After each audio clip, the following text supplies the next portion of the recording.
Greetings, Taekwondo family. Welcome to Miami Minutes, the show that you should, be all spearheading a letter writing campaign for. Surely, get us all of the awards. You should be writing to your congressman, to your member of parliament. You want this show honoured by the Maybe royalty. then we get some results, Yes, finally. I am one of your hosts, John Parker, the one trying to make you pester your politicians. And here, coming at you like so many unwanted grapes to the mouth, it's me, Niall McGowan. Is a grape ever unwanted? I think Angelo's face at one point kind of indicates that this was probably improv, and he is a bit like, don't ruin the take. We've only got $30 worth of film left in the cameras. So YK Kim knows what he's doing. He knows he can't break character or the shoot's wrecked. He's like, I can do what I want. That's the thing, basically. Yeah, you are sometimes if you're beholden to the take, it's like, what are you gonna do? It's like, you can't just break out a character. You'll ruin everything, and everyone will have to reset. It's gonna be all your fault. So you just have to roll with these things. It's kind of like living that improv life. You don't break it on improv. No. As much as I might not like most improv, they are dedicated. It must be awkward though if you have like a lower end actor, because we were on plug for another show, I guess, but me and John were just on recording for The Fugitive Minute, which will be coming out sometime in a couple of months. They seem like they haven't started airing yet, and they were quite a bit through the movie when we came on, so it'll be a while before we get there. I think they want to get a nice big buffer. Yeah. Don't you remember those days? Although now we're finished with Batman, that's on hiatus. We can start building a buffer up again, I guess. Yeah, baby. But no, that apparently The Fugitive was filmed mostly off the cuff. They only had a kind of bare bones thing of they had a 3-week period or something where Harrison Ford was available. And then they're also like, oh, by the way, the investors want this out by August. Oh, God. And it's already January or something. So that's why the St. Patrick's Day parade in it, they filmed that on the fly because, there's actually a St. Patrick's Day parade happening. We'll just go and use that while it's right here and stuff. That's crazy. And apparently nearly all the dialogue between Tommy Lee Jones and his whole crew was all improv. Just be Tommy Lee Jones.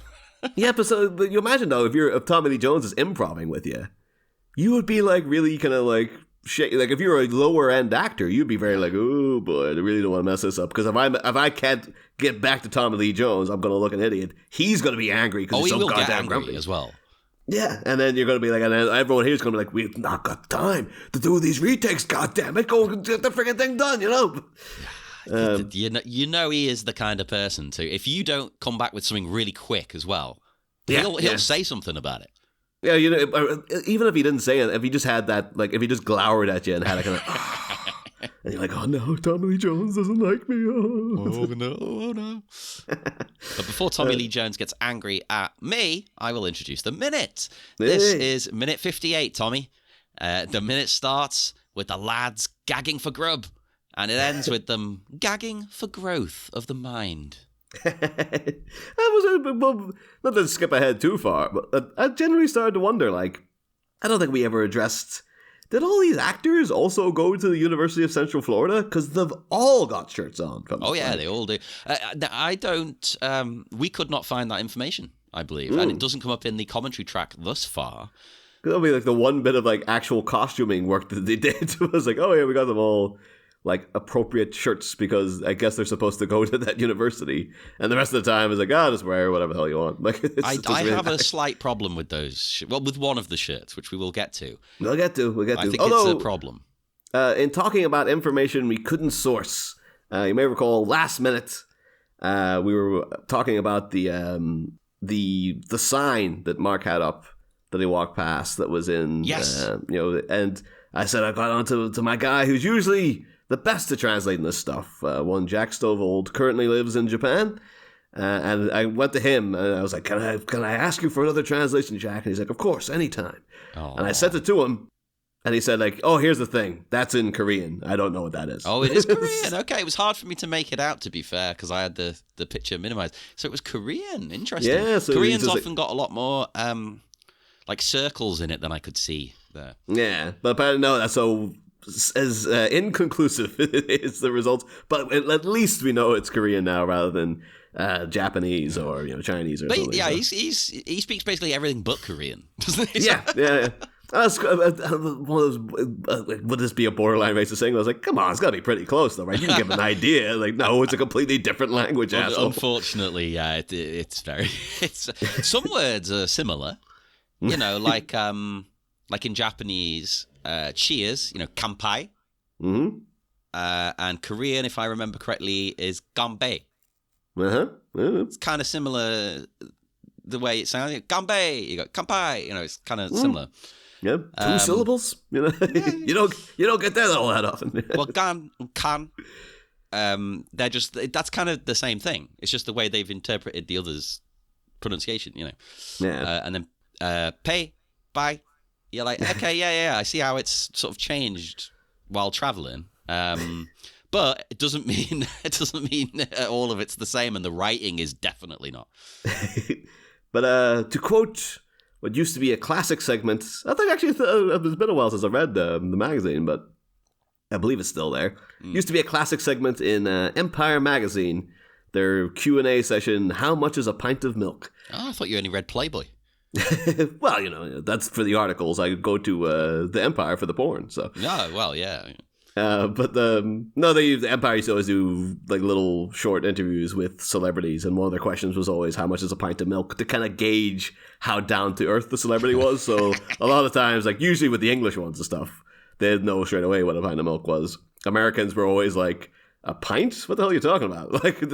No, it doesn't come in pints. It comes in quarts or something like that. And then the really rich ones were just like, I have no idea. Because they don't have to buy a pint of milk. They asked our politicians that once. Didn't Boris Johnson, he didn't know how much beans cost or something.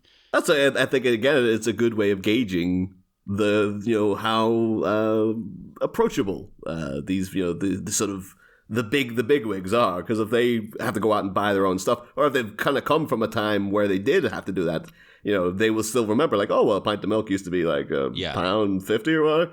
And, like, if they have no idea, if they can't guess, it's like, oh, that's because they're silver spoon. They've always been rich. They've always had someone to go and get the milk for them kind of thing. Well, they make that exact joke in Arrested Development as well, don't they? Oh, of course, yeah. Like, it's just one banana. Michael, how much could it cost? $10? But no, Mike confirms. Mark he pours himself a pint of milk. Like a milk, so how much is a pint of milk? Apparently very cheap in Florida. People are just taking it by the pints over the breakfast table. Like, geez Louise. Well, I reckon this is all he drinks. I don't think he drinks alcohol or anything like that. I think he drinks water, he drinks milk. Well, I like to think he has a kind of... Maybe a tea. I would say it would be some kind of like a metabolism boosting tea. Like he'd have one that's kind of like designed to like, no, this is a fat burning kind of... No caffeine. Yeah, but it'd be something like, no, this is actually helping to like, get rid of all your... It's the tannins in there are helping, clear out your bloodstream. You'll have some kind of thing of like, oh, it's a healthy tea. You drink, ginseng for this exact reason. That's the one. Although again, milk is like not good for you after a certain age. I think we addressed this last week. We did, but you got to remember when this was made. At this time, everyone was told it was.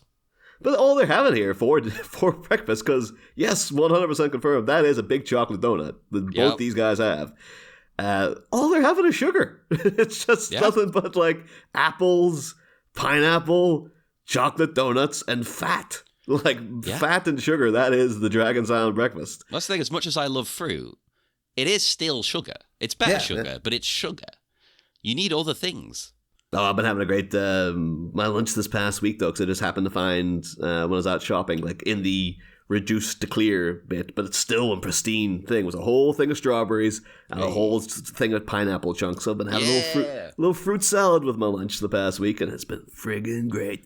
I'm going to be gutted when it goes back to next week. It's like, both those packages usually cost like £3.50 each. I got them for like 50p each. I was like, oh my God, what a find. Bliss. But they're too expensive. I can't buy either of those most of the time. I'm poor, listener. Send me money. Oh, that's the thing. Everything is just like, again, eating healthier. So it's like, I wish I could. if it were if everything was cheap. But it's not. The good stuff's not cheap. So No, that is the problem. That's always I think I might have brought it up in the show before, right enough. But I remember when, Kevin Smith, the guy made Clerks, all that stuff. he had his heart attack. And I remember, too, because he's complete vegan now, one of the big things he said about giving up is milk. He's just like, I used to drink freaking milk, multiple bowls of milk a day, thinking it was good for me. And then, like, my nutritionist had to be like, oh, Christ, no, you got to get that out of your diet. But then he started going on about, like, oh, I have this ice cream, this vegan ice cream. That's amazing. Like, why doesn't everybody eat this? This is incredible. And it's like, it is amazing, but it won't be good for you. Well, but also, too, it's like, why doesn't everybody have it? It's probably because it's like $10 a tub. Kev, yeah. You're a freaking rich asshole. And other people are like, I have to buy the cheap crap because that's all I can afford, So, no, you're right. It's usually more. Like, for instance, I know this isn't a big difference, but Ben and Jerry's, the normal one is like £5 a tub. Oh, yeah. Vegan one, £6. Oh, God. It's extra quid. Why £1? I remember that used to be like word on the grapevine would come down about when Ben and Jerry's was on sale because everybody would just flock. You're like, it's down to £2.50. Like, Jesus, get out there and get it while you can. I always do. I just buy I look at, like, when I want ice cream, I'm like, okay, which Ben and Jerry's is half price this week? And I'll be like, okay, that one, that's a nice flavor. Yes, I will buy it. Yeah. But I it's worth the £5. I just haven't got the £5. And I remember one time when I was back home paying full price for a tub. When I was back visiting my dad and him really looking at me with like, why would you spend that much on an ice cream? And I was like, you don't understand. This is the best stuff. Like, literally, just have one spoonful. You'll see how good it is. Yeah, it's perfection. You know what? I am a big donut eater, so I get them wanting donuts, but it doesn't fit. It doesn't fit Mark especially. I could imagine Jim maybe enjoying a donut because he's in good shape, but he's not Mr. Fitness like Mark. Well, Angelo gives him a little knock mid-minute as well at one point. So that is cheeky when he says that. We'll get to that in a second. That is cheeky. But you know what? You've brought Angelo up there. We've got two people here, topless. Take a drink or two. And also, I noted that because the sound mix in this minute in particular is not very good. No. It's all sounds very raw audio-ish. And there's Jim makes some kind of crack to Angelo first. He says something like, what, you don't have a shirt or you're not wearing a shirt or something like that? Yeah, I couldn't make it out. I tried to comb through and get the exact... while we're on the air, I can get the subtitles. He says, why don't you wear a shirt? Oh, it's not even really a joke. No, he's just being mean for no reason. Why don't you wear a shirt? It's a good question because presumably, we see that he's got the post, the mail in his hand. Mm-hmm. So presumably, it being America, he's had to go outside to pick it up, right? Yeah, but these guys, Dragon Sound, they're young, hip guys, and they're in the central Florida. Yeah. Like, walking wandering outside without a shirt on, I think it would be pretty common practice, quite frankly. But possibly. I suppose we live in England, where if someone does that, it's like, everyone just thinks you're a prick. Oh, yeah. Oh, over here, it's insane. But but in Central Florida, particularly too in 87, when this is the age of the male crop top and everything. So showing some skin outside ain't no sin. Skin ain't no sin. Skin ain't no sin. That's our new official shit. But it only comes in crop top form, though, is the thing. Male crop top form too, because we're very specific about that shirt. Although clearly he doesn't agree though. Why don't you wear a shirt? Yeah, that's But I think he's setting them up for something better, though, because he could just be like, I don't need one, asshole. But maybe that's why he goes in for the, this could be genuine friction in Dragon Sound, where it's like, why did you wear a shirt? All right, the 30 pound in 30 days, I've been meaning to talk to you about that. And that's why Jim does wear a shirt, because he's self-conscious around these guys. That could be it, genuinely. I used to be one of those kids who would go, when they made you swim at school, I would be like, I'm keeping a T-shirt on. And they'd be like, no, you can't do that. It's like, well, I am. I'm not taking my top off. No, see, I always wanted to keep a T-shirt on, and they wouldn't let me. And so that's why I'm a pretty crap swimmer, because I was only putting in half effort. Yeah. And so, if they just let me, I bet you I'd be friggin' amazing at swimming. But I get, in a way, I understand what they mean, because it does drag you down a little bit. But it's like, well, offer an option. Offer a swimming shirt. They do exist. Yeah. Tell me where I can go buy one. Although I say this as well, I wouldn't go over to a swimming pool now, though, just because of all the people there. I'd be more nah, just not even anything that they're doing. It's just the fact that they're there. That's it. I don't want to have to get in and then, push past people and stuff and be a pain in the ass. I don't mind. It's just my problem is I've got to take my glasses off, and then I can't see. Yeah, and A, I get a headache, and B, I'm blind. Like, I can literally see 2 inches in front of my face. You get prescription goggles. Yeah, but then you got to wear goggles. They're annoying. Yeah, you know, it's like it's not ideal, and I can't wear contacts, so I am beholden to the glasses. If the glasses are coming off, I'm fucked. Mark does, just in a classic playful banter between friends, shove some grapes into Angelo's mouth as he's delivering the post to Jim. I love the way he barely reacts. He just carries on doing the scene. Well, I think maybe that could also be an indication like, oh, they do this all the time. This is all horseplay. It's literally the note I've written. I bet Mark does this every fucking day. Unless he's just like, part of his training is like, eat your damn grapes. They're laced with like, some sort of weird nutrient he's imported back from the home country. Yeah, all you guys are eating donuts. Have some fruit.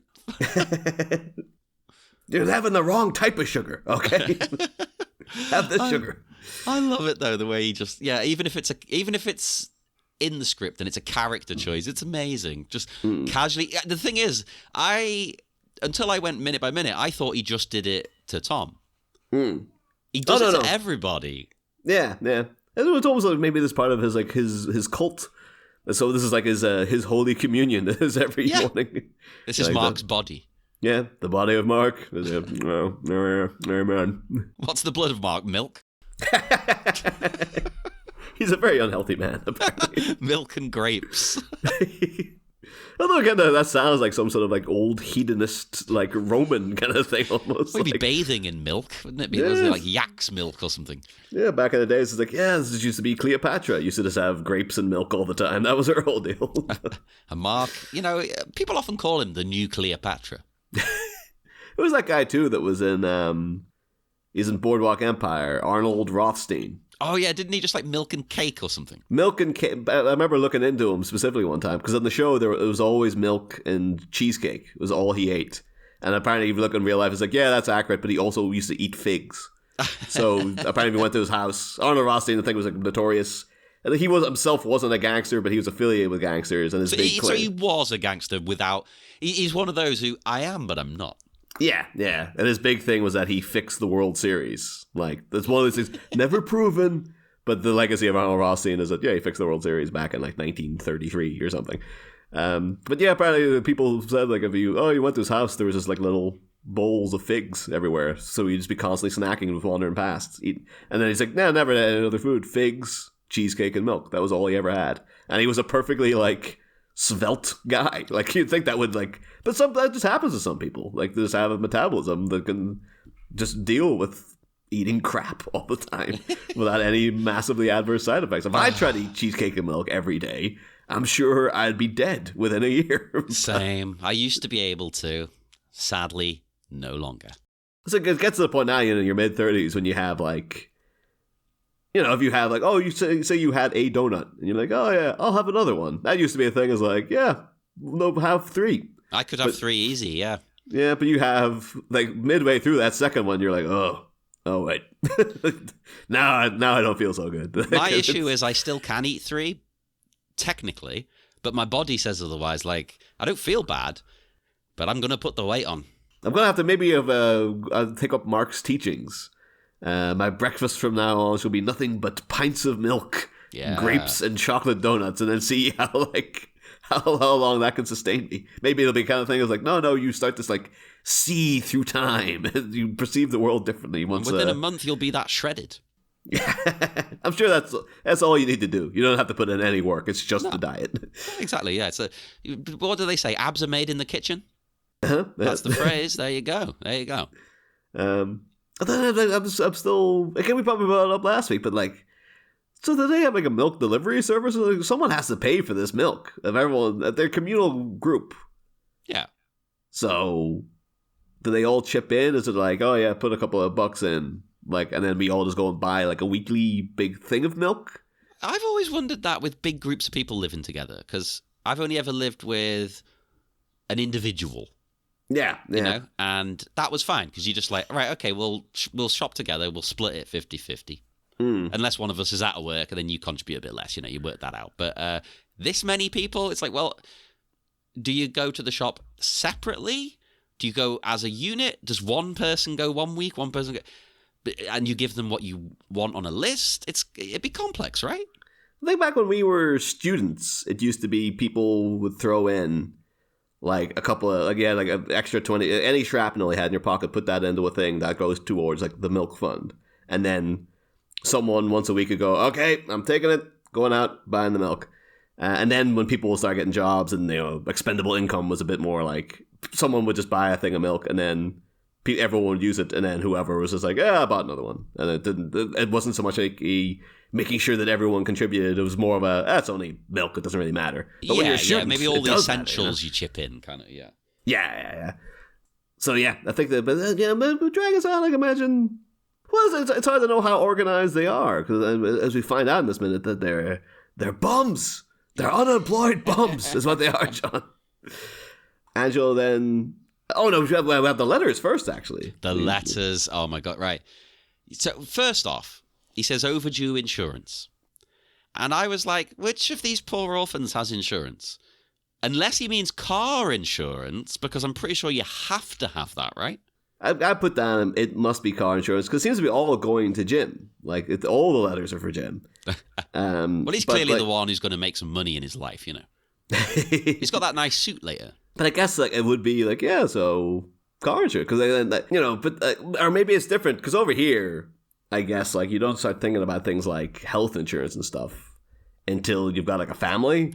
Yeah, the only reason I've got health insurance is because to buy the house I'm currently renting, because I am the only person buying it rather than as a couple or anything. They said to me, "Well, you've got to have it." Yeah. Like that was a condition of giving me the mortgage. But it's, because over here, though, you don't need the pay for medical care. So you don't have to worry so much about insurance until you're like, well, when I've got a family and, it's more thinking about funeral costs, things like that. Whereas when you're young bucks like these guys, you wouldn't think about insurance because you're like, why the hell do I need that? Unless... in the U.S., maybe it's different because they're like, well, no, as soon as you're out of your parents' house, you got to start thinking about insurance because what happens if you break your leg or something? Someone's got to pay for that. So maybe that's an element, but I would wager it's more that I guess the car is Jim's and they all take turns driving it, but he's the one footing the bill at the end of the day. Unless they also have they have a milk and car fund, and everyone has to chip in for that as well. That one, that's a tough one, because legally, of course, it's the car owner's responsibility, but they are all benefiting from the car. So it would be, at the very least, they've got to chip in for petrol. Sorry, gas. They are, they're also, Dragon Sound is they're like the Borg, just they're all essentially the same person. So. Well, yeah, that's another point. Yeah, we're all one. Yeah, we are Dragon Sound, we are one. It's people run away from them when they see them coming through the quad or whatever, because they're like, oh no. Well, we did see Mark's steely walk last week. Yes, don't get assimilated in the Dragon Sound. They'll make you learn an instrument you can never get out of there. And you'll have to grab people's noses with your toes. Yeah. Terrible. And then something horrible will happen to your parents to make sure that you're in our pants. Just get out of there. Mark will make sure something horrible happens to him. That's why Jim's been hiding the letters. He's like, I don't want them to kill my dad. He finds his dad and just offs him immediately. That's why John's all about it. We all write letters, then we'll get some results. It's like, I'll track down this asshole and orphanize him. Oh, God. And then, of course, there's the letter you've briefly mentioned. Lose 30 pounds in 30 days. Yeah. And before we get to the little dig again, I decided to look that up as a concept. And marathonhandbook.com. It's all about training. Have you lost 30 pounds in the last 30 days? Is that what you're going to say? That you've taken this into account and you're now 30 pounds lighter since the last episode? I tested it out. I did it. No, God, I would love to lose some weight, but here you go. Marathonhandbook.com state that normal, regular weight loss plans involving tailoring diet and exercise cannot and should not lead to 30-pound weight loss in a month for almost everyone. There are a couple of exceptions. like morbid obesity, things like that. And even if that you are one of the few exceptions, you've got to work with a medical professional to get this plan down. It says, therefore, we just want to present the disclaimer that we are not recommending trying to lose 30 pounds in a month or doing a 30-day 30-pound weight loss challenge. To lose 30 pounds in 30 days, you have to lose 1 pound a day every day for the month, obviously. Yeah. To lose 1 pound of stored body fat, you have to burn 3,500 calories more than you are eating in a day. Ooh. This is unreasonable and significantly higher than even the daily, I can never say this properly, caloric. Yeah, caloric. I never know the pronunciation. Needs of most men and women. That means that you'd have to eat next to nothing every day and still burn 2,000 additional calories, which is not only unsustainable and will disrupt your metabolism, increase the risk of injuries, and cause body systems to shut down, but could also be fatal. No. So don't do it. They got to forward this pamphlet on to Jim's dad. He'll do the work for them, apparently. Unless this is part of Mark's thing. It's like, yeah, grapes, that's all you get to eat. That's it, grapes and milk. They're already doing the challenge. Does it say anything about milk in the challenge? No, it doesn't mention liquids. Like, oh, there you go. Where's that? Where's that? The thing is, I think with ththese fad diets, though, they know you're not going to do it. Oh, totally. It's bullshit. Totally. You just give them money for nothing. I wonder now, too, that, like, because I think nowadays, finally, you do get a lot more, like, emphasis on body acceptance movements and all that kind of thing. So I do wonder if the age of the fad diet has finally died, you know, like because there's always a kind of emphasis, like, we're not saying you have to lose weight. But, you know, it's more now people seek things out on YouTube, and then you'll get to, like, you know, a lot of the time, quite reputable, you know, people who've set up channels to help you work out and stuff like that, and, you know, dietitian kind of things. There's not someone selling you a book, guaranteeing you results and all this kind of crack. Yeah. We get the nasty fat shaming then, though, from Tom, where he has a little dig at Jim. Well, to be fair, though, we just found out Jim had a dig at him, where, you know, it's about the lose 30 pounds in 30 days, passes it to him and says, I've been meaning to tell you about that. Yeah. And you know what? He's in good shape. Oh, no, I think it's more like, it's not so much that he's having a personal dig at Jim. It's more of a general fat joke. Yeah. Where it's just like, oh, yeah, you don't want to be fat, but I'm giving you a ribbing. So by alluding to the fact you might be fat, it's kind of a lighthearted insult. It's like, yeah. It's meant to be a friendly joke, isn't it? He's not. But you know what? Too many of these friendly jokes, and people can get upset. This is what the erstwhile former president of the United States would call locker room talk. Oh, God, locker room talk. It's the worst thing ever. Why do you think I never ever identified with men? Change the terminology to Dragon Sound breakfast table talk. Yeah. That's what it really is. Dragon Bants. Dragon Bants. There you go.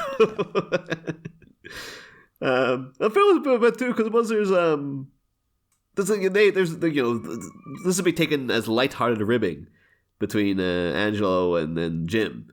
Yeah. But then after, like, Angelo just like offloads all the, you know, what he just calls like trash basically on the Jim. Like, yep, it's garbage. He starts talking about, like, I think Jim asks for, not Jim, Joe Jack on the sofa there asks for the paper. And then Angelo takes it upon himself to just give him the classifieds. Yeah. And it's kind of almost like a forceful way, like, you lazy bum. Yeah, you can have this bit of the paper, asshole. That's another harsh bit, isn't it? Get a job yourself. But there's the way, too, that he says, like, yeah, see if you can dig up some work. And then Joe Jack, in a very kind of almost defeated way, is like, okay. I suppose I should. He's clearly the most introverted and shy one of the group, though. So you tell him to get a job. Okay, fine. I'm out looking for jobs every night. And he has to do it at night because he's at uni in the day. Well, or he's dragon sounding at night. So it's like, yeah, this is why they've written themselves into a corner here. Well, that's why they were up so late studying. Yeah. There's no time to work. And they can't even look when they get home because they can't afford to keep the lights on. So they'll have to sit trying to look for jobs in darkness. You can't do that. That'd be crazy. So mean, though. Peter, like, having to write, like, why do you want this job? I was like, I am writing this in the dark. That's why I want this job. I mean, that would be a good illustration of why. Just send a photo in. Look, I'm in the dark. I can't afford the lights. So. It's a Polaroid of blackness. I'm desperate. Yeah. You can't see me. Yeah, couldn't even put the freaking flash on the camera. Can't afford to replace the bulb. Oh, I did quite enjoy those one. Discount coupons from Sam's Muffler Shop. Well, also an indication that the car would be Jim's. Yes. If this is getting sent to him, it's like, well, I guess maybe he has frequented Sam's Muffler Shop. Well, I decided to look it up. Is it a real place? The thing is, though, it feels like it's such a generic name. It's like, oh, somewhere in the world there definitely will be a Sam's Muffler Shop. But I thought, is there one in the region? Yeah, within Central Florida. But again, though, it could be like, oh, there's like 25. But they're all different Sams as well. There's one. There wasn't one in Orlando, but I did find one in Miami. Ooh, there's our Miami connection at last. That's the Miami connection. It was Sam's Muffler Shop the whole time. Well, it's now called Sam's Automotive, and it's been serving the people of the greater Fort Lauderdale area since 1984. Oh, which makes me think they might be referencing it. Yeah, it's gonna be a new startup here. Because, it could be. It's still family owned, it says, and they strive to provide the same great service and support as always. New owners bring to the table 15 years of experience working on European, exotic, and hybrid vehicles.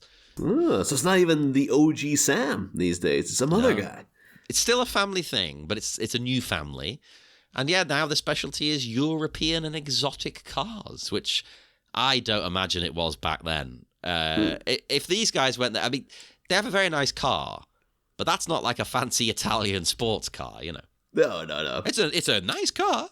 I imagine it was basically like borderline on like Monster Joe's Truck and Tow, kind of like it was going to be like, oh yeah, we can replace your muffler by this thing we ripped out of one that was going to been sold for scrap or something. Like it's going to be cheap and cheerful, but then maybe that's how he worked his way up, you know, Sam. Yeah. He clawed tooth and nail, or maybe he was doing that, and then once he started getting a little bit of success, he sold out. He sold off to the exotic car people, and they just left all the dragon sounders in the dirt. Oh, how dare they? Well, they need a muffler. What are they gonna do? Yeah, where'd you go? There's nowhere to go in town now. That's weird though, like that they would retain the Sam in. You know, they changed the Sam's Automotive, but then, like, we're keeping the Sam, even though it's a different family and stuff. Unless there's also a Sam in that family, I guess. But that would be amazing. I mean, it is a pretty common name. Yeah. Plus, you know, you don't get rid of a name like Sam, because then you can, like, sing, like, Fat Sam's Grand Slam, you know. This reminds me, though, of that Simpsons where Marge has to go to Nick's to get Homer's ball. Like he got a bottle cap stuck in the hole of his bowling ball or something. Oh, yeah. And it's like, oh yeah, take it to Nick's. And then it's just like, oh, I don't know what Nicky's telling you. I haven't flushed a ball in years. There's like 4 different Nick's bowling places or something. I actually got sad with one of these. Jim, if you listen, he gets a bit upset that there's nothing from the Defense Department yet. He's kind of a bit crushed, like, oh, there's nothing from them. It's, you know what? I trust me, dude. Well, I work for the government now, but I've dealt with them before. They're slow. Oh, no, totally. They're not getting back to you in like a day. No. Yeah. So I had a whole process like last year. I was going for just a job with the city council.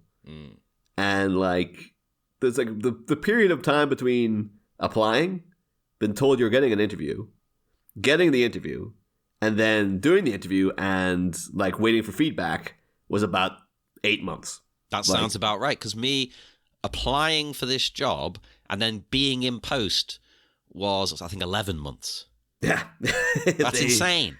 They take their time. It is not a fast process at all. No. And plus, to a random guy been like, is this my father? It's just going to be like, what? Yeah, get out of here. We get 20 of these a day. We got wars to fight here, kid. Come on. You know? And they notice, hang on, all of these letters from different people all around the world, they're all about the same guy. He's got loads of kids. And then, that's going to be the Dragon Sound supergroup. Or Jim starts a new group that rivals Dragon Sound. Oh, and his tour is he goes around the world meeting his fathers of the kids to recruit them in. Yeah. I mean, to be honest with you, yeah, I'm there for it. Like, I'll happily watch that. That's yet another book we can write. You just have to have Jeff's brother somehow appears. You find out that, like, Jim's dad is also Jane's dad somehow or something. I am your father. Jane, you're my sister. That'd be amazing. Like, do it the other way around, where she says, you know, I'm your sister, and he's like, somehow I've always known. That'd be great. That's his exact recreation of that scene. Like, Jim, do you remember your mother? I remember pieces. I just remember that she was very sad. Oh God, please. This is what AI should be doing. Remake Star Wars with these guys in it. In fact, they've talked about this, I think, on Star Wars Minute. Like, it's going to get to the point where you can say, okay, I want to watch The Godfather, but it stars these people. Yeah. And I think that might happen, which is insane to think about. So I want to see Star Wars with the cast of Miami Connection. I have started a whole thing where, like, if I come across AI art, like an AI made meme, I refuse to like it because it's just like no, there's not proper effort put into that. That's I don't mind. AI for me, if it's just silly fun, like a meme, I'm like, okay. It's when people sort of try and pass it off as real is where it annoys me. It's like, no. Or as art. It's like, no, it's not art. It's a stupid picture. There was a brief period I saw, like, I think people, they very quickly got shot down, but some people are calling themselves AI artists. Oh, and God, like, yeah. Look at this thing I made. And it's like, no, you thought of a concept and you typed it into a thing. You didn't, there's no talent involved in that. Yeah. Like, it's just... If you didn't pretend to make it, I'd be like, oh, that's fun. But because you've pretended to be an artist, fuck you. Yeah, and they're also like, I'm taking commissions and things like commissions for what? I could do that myself in 2 seconds. Yeah. It's insane. So because of all that, though, every time because it still always has that sheen, so you can tell, like, well, this isn't real, or it's not. It just has that kind of thing of, like, Mark Hamill having a rap battle as Luke Skywalker is like, well, that's obviously AI. So no, on principle, I refuse. I go, no, I won't do it. Although I don't do that, I also support that. Yeah. This is my solidarity with SAG and all those guys out in the picket line. Really, we should put this show on hold because surely they're all in the in the guild, right? And somehow I doubt it.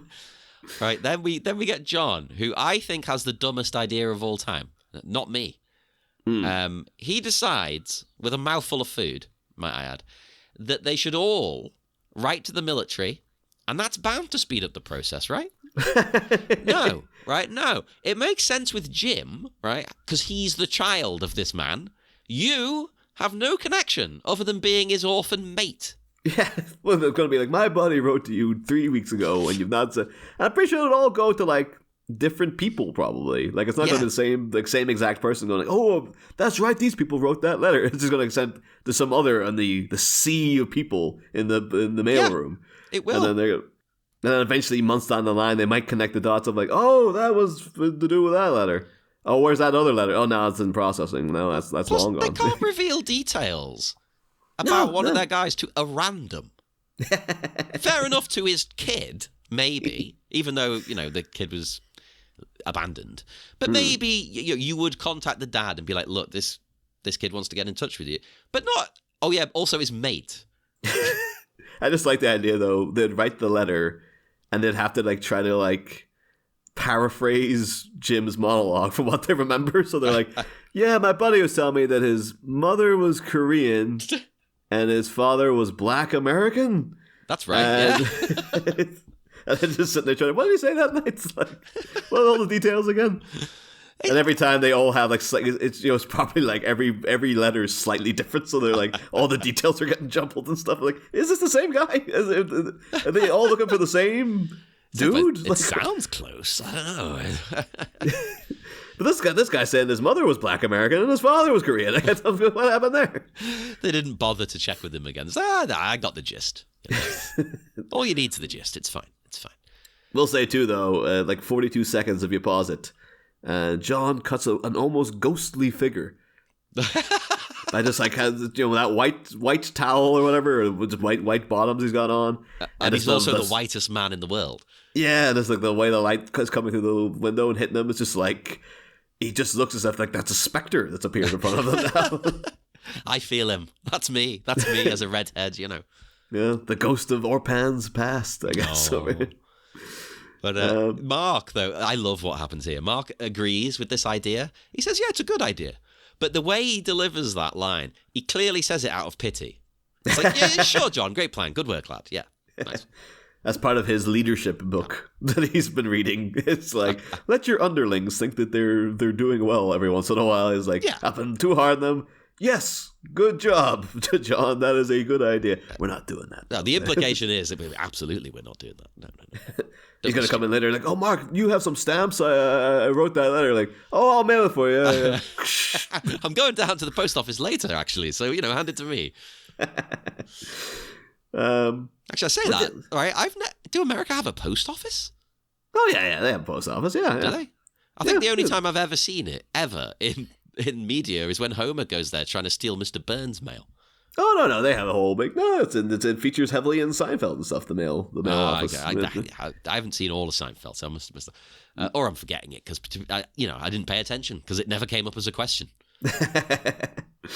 But yeah. So John comes out with his ingenious concept, and then we get a hard cut from breakfast to these guys out strutting their stuff. Yeah, baby, on the quad, baby. Do you think the same way as me? When you see someone in full university garb, it's quite sad. Yeah, I've never felt the need to buy any university-sponsored stuff. No, and it feels very American as well, because they're proud of their school, whereas over here, it's like, no, I don't give a shit. And I remember in university, like, hanging out with people, not many, but I do remember some of the people who, like, were a bit more keyed in, who were, like, much more, they took things very, a lot of people were just there farting around, and like, oh, I got a degree, but we're also here to party, kind of. But the people who were very sensible, they would be wearing, like, the University of Liverpool, hoodies and stuff like that. I suppose if you do sport of some kind, you would probably feel more connected to that, right? Because it's a team as well. Yeah. So Mark kind of gets away with it because his is specifically for the UFC nights. So that's a UCF, not UFC. No, he's involved in the UFC. That wouldn't surprise me, actually. I say you probably do quite well in the UFC, to be honest with you. But... Well, I think Jim's one is stylish as fuck. Well, Jim's one, I thought said lice originally. So it's like, no, they're marking them out, so everyone stay clear. The guy still got some. All right, so the school make you wear that. It's like it was that all last night was head and cement or whatever, and then they. Did you have that? Was it I don't know. Well, actually, you went to school in Pakistan, so it's probably something over there. But like, there's once a year, there was always some scare in my primary school. Yeah, where about nits and lice and stuff. Oh, there was at primary school, but primary school for me was split between Cyprus and England. So. But even like we have friends who like little kids now. And I remember even like Killian having a whole like the letter coming home, and then we're like, no, there's lice in the class. I was like, what the hell? What's up with these? How are people getting lice so much? What and why is it always kids? I'm sure there is an explanation for that, but I don't know. What is the reason? Is it? Are they more? God, I don't want to say this phrase. Are they more attracted to children, or is it just because most kids, you don't wash them every day? Yeah, you get like a bath once a week, usually a lot of people do. I always got it on a Sunday. Yeah. So maybe it's that, or maybe it's something to do with, you call it because sometimes you get, when they're really young, scalp kind of flakes and stuff like that. Maybe it's something to do with it. But... Well, it could be to do with growing, I suppose. Yeah, you're shedding more skin, so maybe the lice like that. Yeah. But I just remember there was always like a... It was like, oh, how do you get rid of lice? And I remember my teacher telling me, like, well, back in the day, completely believing him. But it was now that I say it was obviously complete bullshit. Yeah. But it used to be like, no, you had to dip your head in wet cement and then wait for that to dry, and that killed all the lice. That was the only way to get rid of them. Like, I'm pretty sure now you just like go through and like just be shampoos and stuff that'll get rid of them. Yeah, it's not a nice smelling shampoo. It's very strong, and that you get a special comb, because basically the shampoo, if I'm right, because my ex worked in a school obviously and had to use this frequently because the kids all had lice. I think the shampoo kills them, and the comb removes the dead bodies. Yeah. And the eggs. Anyhow, so out strutting their stuff. Here comes Dragon Sound. Oh yeah, here was the one that I had an issue with. Tom's. Oh yeah. Why is he wearing one for the University Country Club? It's to establish that he is Jeff's mortal enemy, and that the country club is in fact the natural nemesis of the outward bound school or whatever he was at. That's the only explanation I'll accept, because otherwise, this guy, I'm using English logic here, people, so I could be wrong, but I'm picturing he's a posh twat. Yeah, but the fact that it has a horse on it as well. Yeah, right? Is he playing polo? Yeah, but polo was one of my notes as well. I was like, is Tom a polo player? Is that what's happening? See, over here, only posh twats play polo. Yeah, 100%. Yeah, like the royal family play polo. Fuck that. This does have a little bit of a vibe then of like the costume department, or like get us some shirts to indicate to these guys to go to this university, as if we didn't already know that. Yeah, but they all have to be different ones. Yeah, or whatever one fits each actor. So they probably did have like some so like probably like a posh lady who joined the horsey set, and then like, Tom, you can squeeze into this, right? Like, yeah, I guess. It's like, all right, you're part of the country club. It's like, does my character seem like he'd be part of the country club? No, but no one's going to look into it that much anyway. That's the thing, right? So the implication is they got these at their university, so he is in the country club, which doesn't make any fucking sense.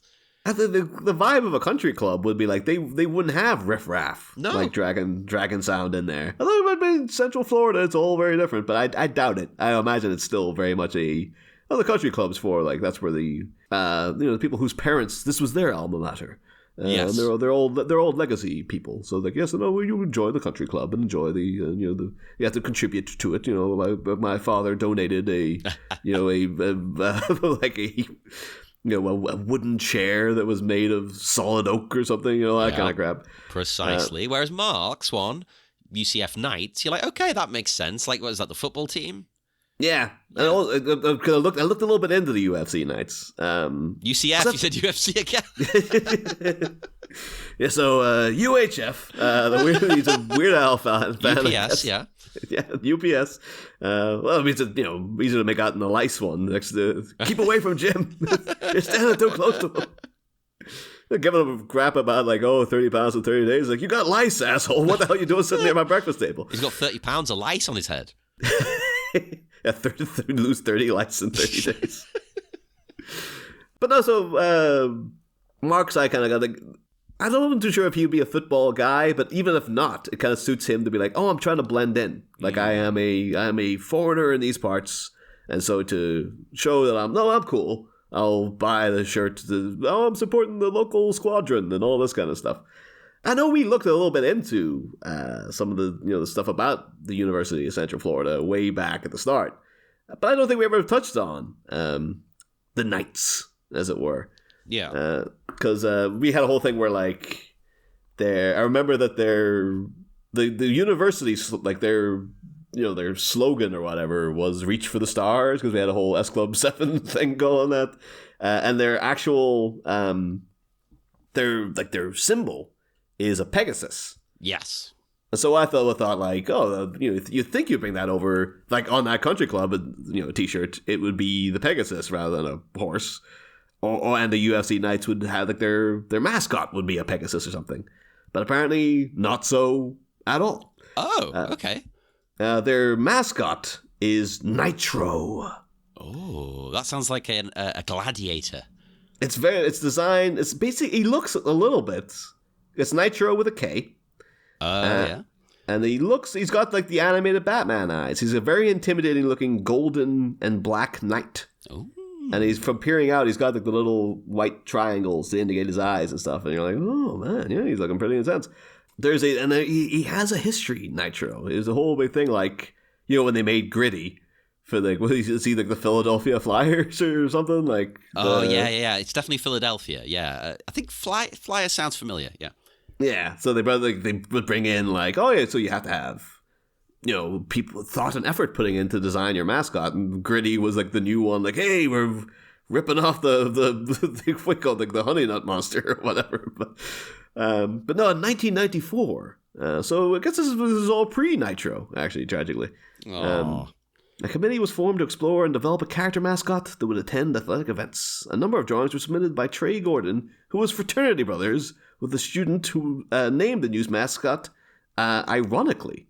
Okay. I don't think that's all that ironic. That doesn't sound ironic. No, what? I don't understand. What? With Linda Gooch. That's an Gordon. unfortunate name. Yeah, it's a good thing they didn't call it. The character was going to be called the Gooch. Maybe the Miami Gooch.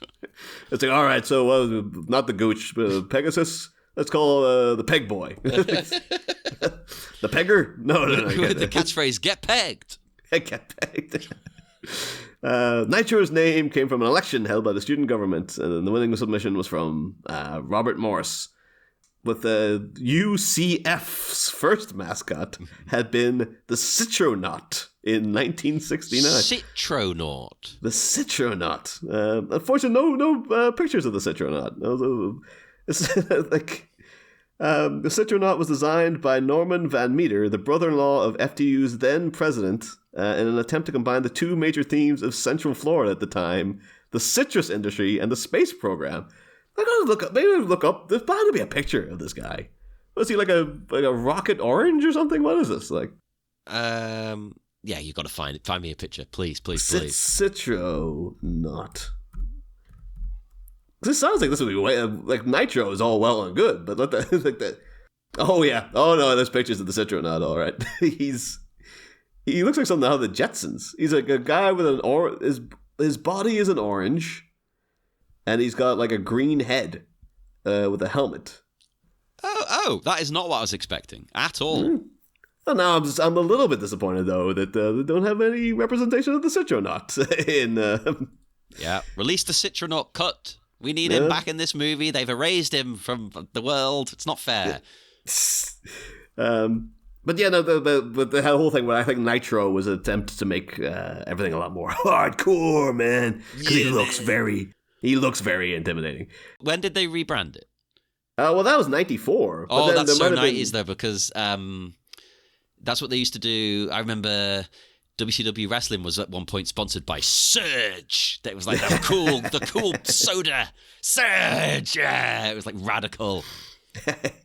And in 96, a new Nitro was created by a Disney character developer. So they got into Disney people to help design them, which is like... That's a lot of effort. Like, these universities take these things way too seriously, quite frankly. But, and the female Glycerin was added. Ooh. Oh, wait, Nitro and Glycerin. Yeah. But after 2 years, the costumes had fallen apart. It's like, that's Disney for you. But come in like, here you go. See ya. Oh, you want more? You're going to have to pay through the nose for more, baby. But yeah. So Nitro is still going strong apparently. But I'm surprised I'm not trying to do some sort of Batman like Nitro crossover because they look so similar. But then there might be a thing of like, no, you can't. Don't bring DC's attention to this guy. But yeah, I would have appreciated like if there was a little subplot where. To earn some more money, like one of these guys had to become the mascot for the football team or something. Like, yeah, maybe Joe Jack becomes the Citronaut or something like that. That's a stuff. Again, this is all ripe, much like the Citronaut himself, for the novelization. I believe we've got to write about this. Yeah, you got the thing where like maybe. I know Jeff's buddies also go to and then they end up beating up the mascot or something. But it was Jim. It was Jim the whole time, or it was John the whole time. Although John can't be the Citronaut. He's way too gangly, I think. Yeah, I don't think he's got the right body. Then again, whenever someone is dressed up as the mascot, they never quite look right. They look weird. It's always weird. We don't really have them too much over here. I've seen that the Liverpool women's football team here have a mascot, but it's only the women. I don't think the men have it. Oh, do you know who it is, or like who's in it? Oh, wait a minute. There may be more space dust on here. Oh, I think the Citronaut's been brought back in the got rid of Nitro. Oh, controversy. Yeah, so there's pictures now of like all these sexy cheerleaders standing around someone in an inflatable Citronaut outfits. And there's like, I think, this is from 2 years ago. Oh, saying, say good night to the old and in with the new, and then a little orange emoji. That was a hint. I think the Nitro has been shafted. He's been blasted out by the Citronaut. Oh my god. If there's any justice in the world, Nitro will have his day. Nitro will fly again. He will. We'll bring him back. Let's make some merch for him. This doesn't seem to be in the Wikipedia either right now. This just seems to be like, that's why I didn't notice it before. It's breaking news. We've broke it here on air, listeners. Like hardcore Nitro fans are like, what? He's gone? No! We should legitimately try and get the dean of the university on as a guest. Why not? Let's message. Like, would you let any of these guys in? To like, no. Absolutely not. Dragon House! Cheese it! But they are guys who are used to running away. So, yeah, as we've seen. Yeah. But yeah, I mean, like these guys out here strutting their stuff. We have the return of that blast of like background music that they used for at length for one scene earlier. Yeah, they haven't got a lot of options for background music. And yeah, like, I mean, that's all the notes I have for minute 58. Yeah, same. Well, I have my commentary one, and also, you know, the bit earlier where Jim was really sad that he didn't get a letter from the State Department and things like that. For the purposes of just letting our listeners get pissed, let's consider that family drama. A family drama situation. Yeah, so take a drink. Screw it. I want you to, enjoy yourself, listeners. Oh, here's one additional thing I'll throw in too. They had that big pineapple on the table. Yeah. Like, we've seen that Yoshito can like split flaming rocks in two or whatever, like big bricks, or you break them in two and a big flame shoots up. Do we think Mark chops up the pineapple with his hand? Is that part of, or maybe he makes the other guys do it? Oh, that is interesting. I think that'd be a hardcore thing. Going through bricks, chopping a brick in two is one thing, but chopping a pineapple in two with your bare hand, that'd be something, I'd say. I'd like to see that. I actually think that would be tough. Because a brick, the construction of it, it's in a certain way that it will break sort of naturally. But a pineapple, that's quite solid. I don't know. I think you'd hurt yourself. Maybe that's the trick of it. Is like, oh no, people don't realize. The common man doesn't realize that a brick has a natural weak point, that's where they're going for. But pineapple doesn't have that. So like, oh no, it'll be much more difficult. But then they break blocks of ice and stuff down there as well. So that's true. That's very true. Yeah. Anyway. Yeah, I've got my commentary thing. Kim in the commentary jokingly says that the whole grapes thing was to keep the boys healthy. And Joseph Diamond, right, I love this because he's got a really dry sense of humor. At first in the commentary you just think he's boring as fuck. No, you've got to pay attention to him because he says like, yeah, it's to keep our vitamin levels up. Yeah. And he's taking the piss, he's joking, but he's so dry you can miss it. And also could be an element of truth too. Maybe like they're like, oh, he said to somebody like, oh, get us in like a generic American breakfast, and they brought in these chocolate donuts, and YK Kim was like, no. The hell with this? Like, no. Like, oh, get to eat the donuts. And kind of like, no, get these grapes in you. God damn it, guys. Love it. No, you don't know how many takes it was though. They could have went through a whole box of Krispy Kreme beforehand. It's just like. That's why they're making weight cracks and stuff. I'm like, well, I saw Jim freaking Hoover 5 of them up, for Christ's sake. Like, oh, man. Let's say, again, Krispy Kreme's another one, too. It's just like, yeah, I think I used to be able to go through them. But now they're so sweet that, like, I have one, and afterwards I'd feel a little bit rough. They're just, they're just so sugary. But, see, I can eat millions. I can eat so many. But I've got to stop myself, The big problem with Krispy Kreme is the old finger rub. It's like they cost you, buddy. But yeah, the Krispy Kreme not a cheap donut. No. Although, like Ben and Jerry's, top tier. Oh yeah, I can't fault them. I've never had a Krispy Kreme that was bad. No. When Dunkin' first came to the UK, I didn't think it was very good. I found it has improved a lot lately, and there's a lot more. There are more stores, whereas Krispy Kreme, to actually get a shop for Krispy Kreme is very rare. There's only a few. Yeah, there's one in town. It's kind of more of like a stall. Almost. I think that might be gone now. Oh, yeah, okay. It was there. I think it's gone. But I mean, the closest shop is Manchester. It's the next city. Yeah. So so it depends what experience you want. But you can buy them in the supermarket sometimes. So it balances out. Whereas Dunkin', you can't. Yeah, there's the whole thing. There's a whole Krispy Kreme like rack in Asda as soon as you walk in. It's always the temptation, and then you're just like, no. Like, I'm here to pick up one little cheap thing. I'm not spending £3.80 on a single donut. Like, that's I've insane. got to stop myself. I have to, because I will pay it, and I will eat that, and I'll. Jeez. I when I like something, I really like something. So I've got to stop myself. That's why I don't keep booze in the house, because if I had booze in the house, I'd just drink it. Yeah. I buy it when I want it, because if it's sat there, it'll be a Tuesday night, and I'll be like, I'll just go pour a drink. Was it you? Was it you mentioned last week, or was it someone else? I remember talking to someone recently about. Yeah, Dunkin' Donuts has been rebranded as Dunkin'. That was me. I think it was on this. Was it on this show? It was on a show. Yeah, it's just. But now it's really landed on me how stupid that is. Yeah. Like, why? It's terrible. Well, because they want to put more emphasis on the coffee. Oh, that's right. Because I remember making a crack. I made back the crack as well. That's why it's familiar. I remember only finding out recently too that the big thing in. It was big in Ireland. It is over here, but only in little spurts. Guinness Nitro. Oh, yeah. I have seen it, but most people I've spoken to about it are like, yeah, but you have to pay extra for it. Well, that's the thing, because it's not what I initially thought. Like, when I saw it in back in Ireland, I thought like this is some kind of like, abomination where they're just laced it with Guinness caffeine. IPA kind of thing.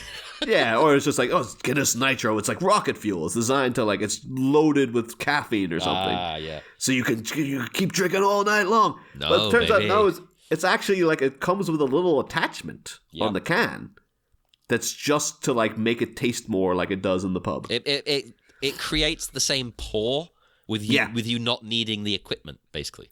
Yeah. That's all. It's just this big thing you attach to the head. And then but they've got to be the nitro cans. It doesn't work with the normal can, apparently, unless that's a con.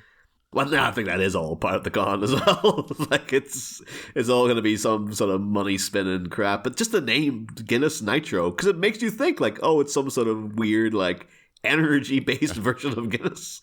It'd be you've got to think of it as it's nitrous, in the way it's the delivery mechanism, the science. It's a science, Niall. Science. Well, I guess I could call it Guinness Pour or something. That makes it sound like it's a poor product. So. Yeah. In conversation, it wouldn't sound good, would it? But just Guinness Nitro makes me think of they do Guinness Lucozade or something, which should be I wouldn't put it past them, quite frankly, because they put everything in the Lucozade these days. But wouldn't surprise me. But anyway, that is now I am officially done with the minute 58. Yes, we will break the connection once again.